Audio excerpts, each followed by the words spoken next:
എഴുത്തിന്റെ 50 ആണ്ട് പൂർത്തിയാക്കുകയാണ് Goa governor advocate PS Sreedharan Pillai.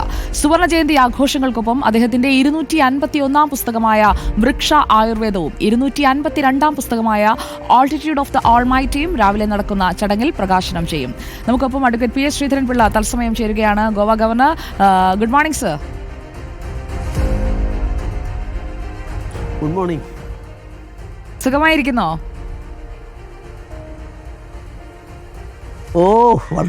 വളരെ സന്തോഷം. കണ്ടിട്ട് ഒത്തിരി നാളായല്ലോ. അതെ, ഞാൻ കാണുന്നുണ്ട് എപ്പോഴും ഗോവ ഗവർണർ ഓഫീസിൽ നിന്ന്. അതിനിടയിൽ എഴുത്തിനുള്ള നമ്മളെപ്പോഴും പറയാറുള്ളത് അങ്ങയെക്കുറിച്ച്. ഇതിനൊക്കെ എവിടെ നിന്നാണ് ഈ സമയം കിട്ടുന്നതെന്നാണ്. അതാ ഇപ്പോൾ 251, 252 നമ്പറുകളാണ്. 2 പുസ്തകങ്ങൾ ഇന്ന് ഇറങ്ങാൻ പോകുന്നത് 251-ാമത്തേതും 252-ാമത്തേതുമാണ്. എപ്പോഴാണ് ഇതിനൊക്കെ സമയം കണ്ടെത്തുക? സജീവ രാഷ്ട്രീയ പ്രവർത്തനം, അതിനുശേഷം ഇപ്പോൾ ഗവർണർ പദവിയിൽ ഇത്രയും കാലമായി തുടരുന്നതിനിടയിലൊക്കെ. ഈ ഗവർണർ പദവിക്ക് പോകുമ്പോഴും അത് 2019-ലായിരുന്നു. അന്നേരവും 124 പുസ്തകങ്ങൾ എൻ്റേതായി പുറത്ത് വന്നിരുന്നു. ഒന്ന് പ്രൈം മിനിസ്റ്ററിന് 2017 ഒരു ഇംഗ്ലീഷ് പുസ്തകം, പിന്നെ ഡാർക്ക് ഡേയ്സ് ഓഫ് ഡെമോക്രസി, എമർജൻസിയെ പറ്റിയുള്ള ഒരു ഇംഗ്ലീഷ് പുസ്തകം അദ്ദേഹം തന്നെ അന്ന് അത് പ്രകാശനം ചെയ്തിരുന്നു. ഇതൊരു എൻ്റെ ചെറുപ്പം മുതലേ ഞാനൊരു സാധാരണ കർഷക കുടുംബത്തിൽ ജനിച്ച ഗ്രാമീണനാണ്. പക്ഷെ പത്രം വായന അന്നും ഉണ്ടായിരുന്നു. അതുകൊണ്ട് തന്നെ പലതും വായിക്കുകയും എഴുതുകയും ചെയ്യും. അതൊരു സിസ്റ്റം, എൻ്റെ ജീവിതത്തിൻ്റെ ഒരു സിസ്റ്റമായി അന്നേ മാറിയിരുന്നു ചെറുപ്രായത്തിൽ തന്നെ. അതുകൊണ്ടാവാം കുറേയൊക്കെ എഴുതി, ഒരുപാട് വായിക്കാൻ ശ്രമിച്ചു. അതിനൊക്കെ അപ്പുറത്ത് അനുഭവങ്ങളുടേതായിട്ടുള്ള ശക്തമായ സ്വാധീനം എന്നിലുണ്ട്. അതൊക്കെ ചേർത്ത് ഞാൻ എഴുതുന്നു. ഒരു പൂർണ്ണതയുള്ള എഴുത്തുകാരനാവാൻ എനിക്കൊരിക്കലും സാധിക്കില്ല. കാരണം അഭിഭാഷക വൃത്തിക്ക് വേണ്ടിയും രാഷ്ട്രീയത്തിന് പ്രവർത്തനങ്ങൾക്ക് വേണ്ടിയും പൊതുപ്രവർത്തനത്തിന് വേണ്ടിയുമൊക്കെ സമയം മാറ്റിവെക്കുന്ന ഒരാളിനെ 2 മേഖലയും തിരക്ക് പിടിച്ചതാണ്. അപ്പോൾ സ്വാഭാവികമായിട്ട് പൂർണ്ണതയിൽ എഴുതാൻ സാധിക്കില്ല. പക്ഷേ MD പോലുള്ള ആളുകൾ എന്നെ വിലയിരുത്തിയത് ഞാൻ ഓർക്കുന്നു. 2004 എൻ്റെ ആദ്യത്തെ കാലദാനം എന്ന കവിതാ സമാഹാരത്തിന് അദ്ദേഹമാണ് അവതാരം എഴുതിയത്. അതിൽ അദ്ദേഹം പറഞ്ഞു, തിരക്ക് പിടിച്ച രാഷ്ട്രീയ അഭിഭാഷക ജീവിതത്തിനിടയിലും എന്തുകൊണ്ട് ശ്രീധരൻപിള്ള എഴുതാൻ എന്ന് പറഞ്ഞൊരു ക്വസ്റ്റ്യൻ മാർക്ക് ഇട്ടിട്ട് അദ്ദേഹം ഉത്തരം പറഞ്ഞു, മുറിവേറ്റ പ്രകൃതിക്കും സമൂഹത്തിനും ഒരു താരാട്ട് പാടണം എന്നതുകൊണ്ടാണ് അദ്ദേഹം ചെയ്യുന്നതെന്നുള്ള നിലക്ക് പറഞ്ഞു. അപ്പോൾ അതൊരു വലിയ എന്നെ പറ്റിയൊരു നല്ല വിലയിരുത്തലും എന്നെ ഏറ്റവും ആഹ്ലാദചിത്തരായതും എനിക്ക് കൂടുതൽ എഴുതാൻ പ്രചോദനം നൽകിയതുമായി ഞാൻ 2004 കാലദാനത്തിൻ്റെ അവതാരികയിൽ അദ്ദേഹം എഴുതിയത് ഓർക്കുകയാണ്. അഡ്വക്കേറ്റ് PS ശ്രീധരൻപിള്ള, അങ്ങയുടെ രചനകളിൽ ഇപ്പോൾ ഓരോ രചനകൾ എടുത്തു നോക്കിക്കഴിഞ്ഞാലും അത് പ്രകാശനം ചെയ്യുമ്പോഴും എല്ലാം അത് വാർത്തയാകുന്നത് അത് അങ്ങ് എഴുതുന്നു എന്നതുകൊണ്ടുകൂടിയാണ്. കാരണം പല പോർട്ട്ഫോളിയോസ് കയ്യിൽ ഉള്ളപ്പോഴും അതിൽ ആ പദവിയിൽ അഭിരമിക്കാതെ എഴുത്തിൻ്റെ വഴിയിലൂടെ, പരീക്ഷണങ്ങളല്ല എഴുത്തിൻ്റെ വഴിയിലായാലും സ്വീകരിക്കുന്നത്, യാഥാർത്ഥ്യബോധത്തോടെയുള്ള ആളുകൾക്ക് പെട്ടെന്ന് മനസ്സിലാക്കാൻ കഴിയുന്ന രചനകളാണ്. അത് സാഫല്യം തേടുന്ന സ്വാതന്ത്ര്യമായാലും, പുന്നപ്ര വയലാർ കാണാപ്പുറങ്ങളായാലും, മനുഷ്യാവകാശങ്ങളെക്കുറിച്ച് എഴുതുമ്പോഴായാലും, നോസ്ട്രഡാമസ് ആയാലും, ലേഖന സമാഹാരമായ സാക്ഷ്യമായാലും, ഈ കലാധനമായാലും, ബോൺസായി ആയാലും, അങ്ങനെ ഓരോന്നിനും അതിൻ്റേതായ ഒരു ക്യാരക്ടറുണ്ട്. ആ ഒരു ക്യാരക്ടർ ഉണ്ടാകണം രചനകൾക്ക് എന്നത് അങ്ങ് ബോധപൂർവം എടുത്ത ഒരു തീരുമാനമാണോ? ഇത്രയും രചനകൾ പിന്നിട്ട ഒരാളെന്ന നിലയിലാണ് ഈ ചോദ്യം. തീർച്ചയായിട്ടും ബോധപൂർവം. പിന്നെ ഒരു പ്രോസസ്സാണ് എഴുതുക എന്ന് ഞാൻ പറഞ്ഞല്ലോ, എഴുത്തിന് വേണ്ടി മാത്രം ജീവിതം മാറ്റിവെച്ച പൂർണ്ണ എഴുത്തുകാരായി മാറുന്നവർക്ക് അതിൻ്റെ അകത്തിൽ അത്ഭുതകരമായി മുന്നേറാൻ സാധിക്കും. എന്നെപ്പോലെ അപ്പോൾ എനിക്ക് ഇപ്പോൾ ഉദാഹരണം, ഞാൻ അഭിഭാഷകനായിരുന്ന സമയത്തും എല്ലാവരും അഭിഭാഷകനായിട്ട് ഞാൻ തീരെ മോശമല്ലാത്തൊരു അഭിഭാഷകനാണെന്നുള്ള അഭിപ്രായം എല്ലാവർക്കും ഉണ്ടല്ലോ. അപ്പോൾ അങ്ങനെ ആ സമയത്തിൻ്റെ രാവിലെ കക്ഷികൾ വരും, അവരോട് സംസാരിക്കുമ്പോഴായിരിക്കും ചിലപ്പം ഒരാശയം കിട്ടുന്നത്. അപ്പോൾ ചിലപ്പോൾ ഒരുപക്ഷെ അന്നേരം 2 വരി അത് കവിതയായിട്ടൊക്കെ എഴുതി വെക്കും, അല്ലെ പോയിൻ്റാണെങ്കിൽ പോയിൻ്റായിട്ട് എഴുതി വെക്കും. അപ്പോൾ അക്കാദമിക് യോഗ്യതയേക്കാൾ നമുക്ക് അനുഭവജ്ഞാനമാണ് വലുതെന്ന് ഞാൻ കരുതുന്നു.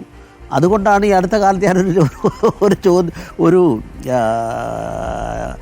പുതിയൊരു എഴുത്തുകാരൻ അല്ലെങ്കിൽ നിരൂപകൻ എഴുതിയ ഒരു കാര്യം ഞാൻ ഓർത്തു.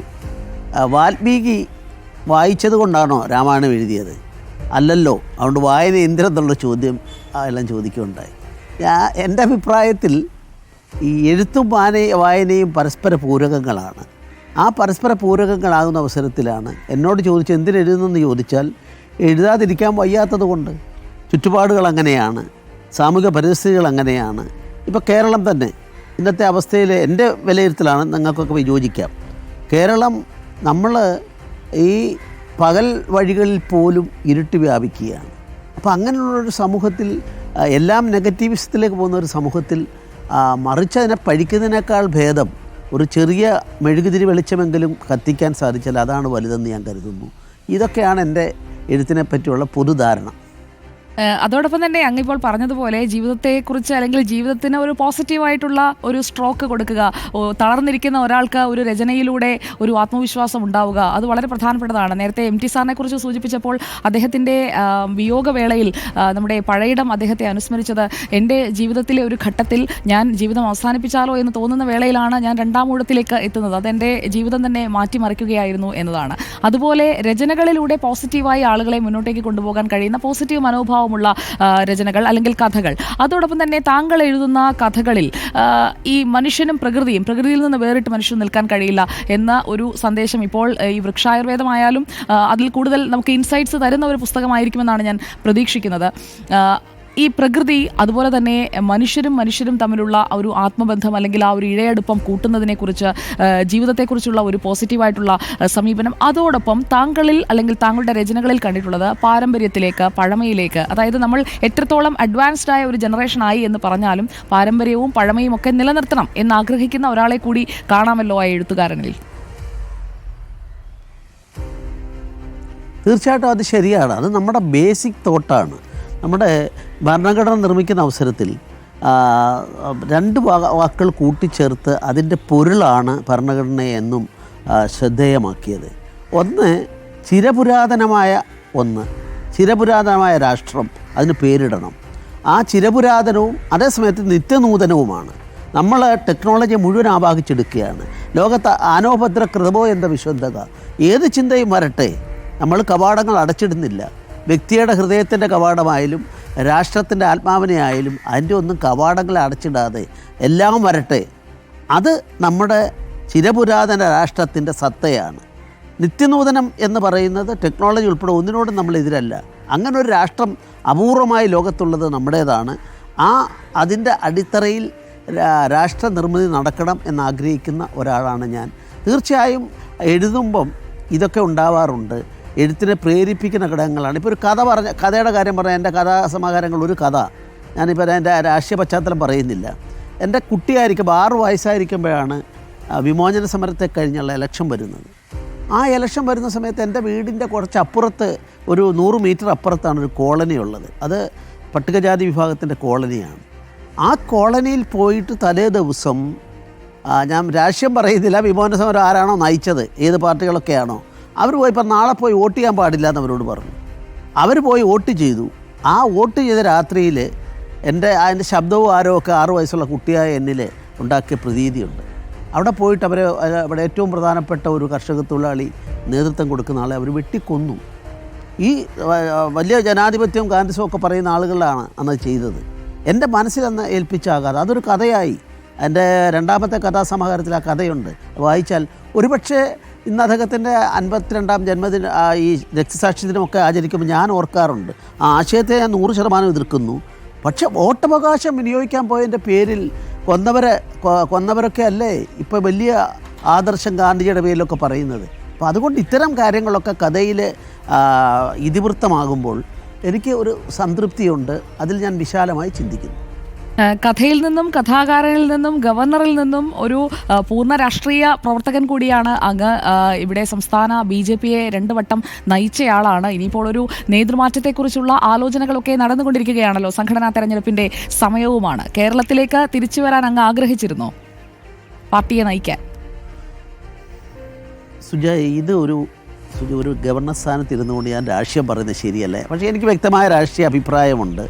അതിപ്പോഴേ വാസ്തവത്തിൽ കോൾഡ് സ്റ്റോറേജിലാണ്. അപ്പം ഞാൻ ഈ സമയത്ത് രാഷ്ട്രീയം ഇടപെടാറില്ല. പക്ഷെ ഒരു സത്യം ഞാൻ പറയാം. 2004 കേരളത്തിൽ നമ്മുടെ മലയാളികളായ 2 MP ഡൽഹിയിലേക്ക് അയക്കാൻ ഞാനന്ന് പാർട്ടി പ്രസിഡൻ്റാണ്, NDAക്ക് സാധിച്ചു. ഒന്ന് ലക്ഷദ്വീപിൽ നിന്ന് അതിൻ്റെ ചാർജ് 100% മുസ്ലിങ്ങൾ മാത്രമുള്ള ഒരൊറ്റ ഹിന്ദു വോട്ടറും ഇല്ലാത്ത ഒരു സംസ്ഥാനത്ത് നിന്നും അന്ന് ചരിത്രത്തിൽ ആദ്യമായിട്ട് സെയ്ദിനെ തോൽപ്പിച്ച് ഒരാൾ ഇന്ത്യയുടെ പേരിൽ പോയി. ഇവിടെ മൂവാറ്റുപുഴയിൽ നിന്നും അങ്ങനെ ഒരാളെ അയക്കാൻ നമുക്ക് സാധിച്ചു. അപ്പോൾ സാധിച്ച സമയത്ത് അന്നത്തെ പാർട്ടി പ്രസിഡൻ്റ് ആയിരുന്നുകൊണ്ടും അതിൻ്റെ ചാർജുള്ള ആളായതുകൊണ്ടും ലക്ഷദ്വീപ് ആയതുകൊണ്ടും ഞാൻ പറയാൻ ആഗ്രഹിക്കുന്നു, അപ്പോൾ മാറ്റം ഉണ്ടാവും. അന്ന് ആർക്കാണോ വാജ്പേയിന് അധികാരം കിട്ടിയത്, ജനങ്ങൾ ഏൽപ്പിച്ചു കൊടുത്തത്, ആ പാർട്ടിക്ക് കേരളത്തിൽ നിന്ന് ഒരു MP പോലും ഉണ്ടായിരുന്നില്ല. So സ്ട്രാറ്റജിയാണ് important. സ്ട്രാറ്റജിയിൽ ആരും അന്യരല്ല. ഈ ആരും അന്യരല്ല എന്നുള്ള നിലപാടിൽ കൂടെ നമ്മൾ മുന്നോട്ട് പോകാൻ സാധിക്കണം. ഞാൻ നിങ്ങളുടെ ഒരു സുഹൃത്തായ വേറൊരു ഒരാളുടെ പറ്റി ഇന്നലെ എന്നോട് പറഞ്ഞൊരു കാര്യം പറയാം. അത് ഞാൻ അതിൻ്റെ പേരാരാണെന്ന് ഞാൻ പറയുന്നില്ല. ഇന്നലെ ഒരു പ്രമുഖ ചാനലിലെ ഒരു പ്രമുഖ ജേർണലിസ്റ്റ്, അദ്ദേഹത്തിൻ്റെ പേര് പറഞ്ഞേക്കാം, ജെയിംസ്, അയാളുടെ മകളുടെ കല്യാണത്തിന് എനിക്ക് പോകാൻ പറ്റിയില്ല. അപ്പോൾ ഇന്നലെ ഞാൻ വിളിച്ച് എനിക്ക് വരാൻ പറ്റിയില്ല, ഞാൻ അടുത്ത ദിവസം വരാമെന്ന് പറഞ്ഞു. ആ സമയത്ത് അദ്ദേഹം പറഞ്ഞു, ഏറ്റവും കേരളത്തിലെ പ്രമുഖനായ ഒരു രാഷ്ട്രീയ, ഏറ്റവും ആരാണോ നായകൻ കേരളത്തിൽ ഉള്ളത്, ഒരു പ്രമുഖ രാഷ്ട്രീയ നായകൻ, അദ്ദേഹം പറഞ്ഞു, ആ ശ്രീധരൻപിള്ള എല്ലാ ക്രിസ്ത്യൻ സഭകളുടെയും നേതാക്കന്മാരുമായിട്ട് അവരെ വിശ്വാസം അറിയിച്ച് കഴിഞ്ഞിരിക്കുന്നു. ഒരു നല്ല ട്രെൻഡാണ്. എൻ്റെ പാർട്ടിക്ക് അങ്ങനൊരു ശ്രീധരൻപിള്ള ഇല്ലാതെ പോയല്ലോ, കാരണം ഈ ക്രിസ്ത്യൻ സഭകളിലേക്ക് പോയതിൻ്റെ കാര്യം ഉദാഹരണം പറഞ്ഞാണ്. അപ്പോൾ അദ്ദേഹം എന്നോട് ഇന്നലെ പറഞ്ഞത് ഫോണിൽ ഇങ്ങനെ ഇദ്ദേഹം പറഞ്ഞു, ഞാൻ ആരാന്ന് പറയുന്നില്ല. അപ്പോൾ ഇതൊരു എല്ലാവരെയും ഉൾക്കൊണ്ടുകൊണ്ട് മുന്നോട്ട് പോകണം. അങ്ങനെ മുന്നോട്ട് പോകുമ്പം ഒരുപാട് അനന്തമായ സാധ്യതകൾ ഞാൻ ഉൾക്കൊള്ളുന്ന ആശയത്തിന് കേരളത്തിലുണ്ടെന്ന് കരുതുന്നു. വ്യക്തിപരമായ ആരുടെയെങ്കിലും നേട്ടമോ കോട്ടമോ ഒന്നും ഞാൻ പറയാൻ ആഗ്രഹിക്കുന്നു. അങ്ങനെ എല്ലാവരെയും ഉൾക്കൊള്ളുക, എല്ലാവരെയും ചേർത്ത് നിർത്തുക എന്ന് പറയുമ്പോൾ ആ എല്ലാവരിലും മുസ്ലിങ്ങളും ഉൾപ്പെടുന്നുണ്ട്. പക്ഷേ രാമക്ഷേത്രത്തിൻ്റെ പ്രതിഷ്ഠാ ദിനത്തെക്കുറിച്ച് RSS മേധാവി പറഞ്ഞതും അങ്ങയുടെ ശ്രദ്ധയിൽപ്പെട്ടിട്ടുണ്ടാകുമല്ലോ. മാഡം, ഈ രാഷ്ട്രീയ രംഗത്ത് എന്തെങ്കിലും അടർത്തിയെടുത്ത് ഉള്ള വാക്കുകളിലൂടെയാണ് നമ്മുടെ എല്ലാ വ്യാഖ്യാനങ്ങളും കേരളത്തിൽ പോകുന്നത്, ഏത് രാഷ്ട്രീയം പോലും. അപ്പോൾ അത് ഒക്കെ കേരളത്തെ കൊണ്ടല്ലല്ലോ ഈ വാജ്പേയിജി ആയാലും നരേന്ദ്രമോദിജി ആയാലും അധികാരത്തിൽ വന്നത് ഇവിടെ നിന്നുള്ള പിൻബലം കൊണ്ടല്ലല്ലോ, വോട്ടിൻ്റെ പിൻബലം കൊണ്ടല്ലല്ലോ. അത് ഞാൻ അവരെ കുറ്റപ്പെടുത്തുകയല്ല, മലയാളികളെ കുറ്റപ്പെടുത്തുകയല്ല. അപ്പം അങ്ങനെയുള്ള ഒരു സമയത്ത് സ്വാഭാവികമായിട്ടും നമ്മൾ ചിന്തിക്കേണ്ട ഒരു വിഷയം എന്ന് പറഞ്ഞാൽ, ഞാനൊരു ഉദാഹരണം പറയാം. ഇന്ന് എൻ്റെ ഈ പരിപാടി ഇവിടെ നടക്കുന്നു. ആരാ സംഘടിപ്പിക്കുന്നത്? ആ സംഘടന ആരുടേതാ? എല്ലാം മുസ്ലിം സമൂഹത്തിൽപ്പെട്ടവരാണ് 90% അതിലുള്ളത്. അതിലേക്കാണ് ഞാൻ വന്നത്. അങ്ങ് എല്ലാവരെയും ഉൾക്കൊള്ളുന്നയാളാണ്, അഡ്വക്കേറ്റ് പി. ശ്രീധരൻപിള്ള, അങ്ങ് എല്ലാവരെയും ഉൾക്കൊള്ളുന്നയാളാണ് എന്ന് പറഞ്ഞ് ക്രൈസ്തവ സഭകളെ കുറിച്ച് പറഞ്ഞതുകൊണ്ടാണ് ഞാൻ ഈ പരിപാടിയിലേക്ക് കണക്ട് ചെയ്യാനാണത് ചോദിച്ചതും. അതേക്കുറിച്ച് കൂടി പ്രേക്ഷകർ അറിഞ്ഞിരിക്കണം. ഇൻഡോ അറബ് കോൺഫെഡറേഷൻ കൗൺസിലിന്റെ ആഭിമുഖ്യത്തിലാണ് ഇന്നത്തെ ഈ പുസ്തക പ്രകാശന ചടങ്ങ് നടക്കുന്നത് കാലിക്കറ്റ് ടവർ ഹാളിൽ. അതിലാണ് അഡ്വക്കേറ്റ് പി. ശ്രീധരൻപിള്ള ഗോവ ഗവർണറിന്റെ 251 പുസ്തകമായ വൃക്ഷ ആയുർവേദവും 252 പുസ്തകമായ ഓൾട്ടിറ്റ്യൂഡ് ഓഫ് ദ ഓൾ മൈറ്റിയും അതിൽ പങ്കെടുക്കുന്ന ആളുകൾ mayor Beena Philip, Kozhikode bishop doctor Varghese Chakkalakkal, Amritanandamayi mission Kozhikode മഠാധിപതി സ്വാമി വിവേകാമൃതാനന്ദപുരി എന്നിവരാണ് പുസ്തകങ്ങളുടെ പ്രകാശനം നിർവഹിക്കുന്നത്. വൈകിട്ട് സുവർണ ജയന്തി ആഘോഷ സമ്മേളനമുണ്ട്. അതിൽ പങ്കെടുക്കുന്നത് കാന്തപുരം AP അബൂബക്കർ മുസ്ലിയാർ, കൊളത്തൂർ അദ്വൈതാശ്രമം മഠാധിപതി സ്വാമി ചിദാനന്ദപുരി, ബസേലിയോസ് മാർത്തോമ മാത്യൂസ് കാത്തോലിക്ക ബാവ, മുൻ കേന്ദ്രമന്ത്രി O Rajagopal, MK Raghavan MP Ahmed. അങ്ങനെ വിശാലമായ ഒരു സദസ്സ് ഈ പരിപാടിക്കുണ്ട്. അതുകൂടി നമ്മൾ പ്രേക്ഷകരോട് പറയേണ്ടതില്ലേ സർ? ഉണ്ട്, അതൊക്കെ സ്വാഭാവികമാണ്. സ്നേഹം കൊടുത്താൽ സ്നേഹം കിട്ടും. ഞാൻ ഒരു കാര്യം കൂടെ പറഞ്ഞുകൊണ്ട് അവസാനിപ്പിക്കാം. അവസാനിക്കാന്ന് പറഞ്ഞാൽ വേറെ ആവശ്യം കൂടെ ഉണ്ട്. ഇവിടെ വേറൊരു ചാനലും നിൽക്കുന്നുണ്ട് ഇപ്പം തന്നെ. അപ്പോൾ ഞാൻ 91 ഞാൻ ജില്ലാ പ്രസിഡൻ്റായിരുന്നു ഒരു പാർട്ടിയുടെ. അറിയാമല്ലോ, എൻ്റെ പാർട്ടി താങ്കൾക്ക് അറിയാമല്ലോ. അപ്പോൾ ആ പാർട്ടിയുടെ ജില്ലാ പ്രസിഡൻ്റ് ആയിരിക്കുമ്പം ഇന്ത്യയിൽ ആദ്യമായി ഒരു ന്യൂനപക്ഷ കൺവെൻഷൻ കോഴിക്കോട് അളകാപുരിയിൽ വെച്ച് ഞാൻ വിളിച്ചു ചേർത്തു.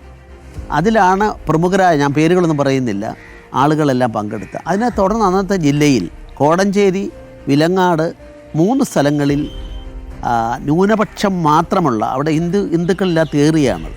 ആ ഏരിയയിൽ പാർട്ടിയുടെ യൂണിറ്റുകൾ ഉണ്ടാക്കാൻ സാധിച്ചു. ഞാൻ അതുകൊണ്ടാണ് പറഞ്ഞത്, അസാധ്യമായിട്ടൊന്നുമില്ല. കുപ്രചരണങ്ങളെ കൊണ്ട് ജനമനസ്സുകളെ വഴിതെറ്റിക്കുന്ന പ്രചരണ രംഗമാണ് കേരളത്തിലുള്ളത്.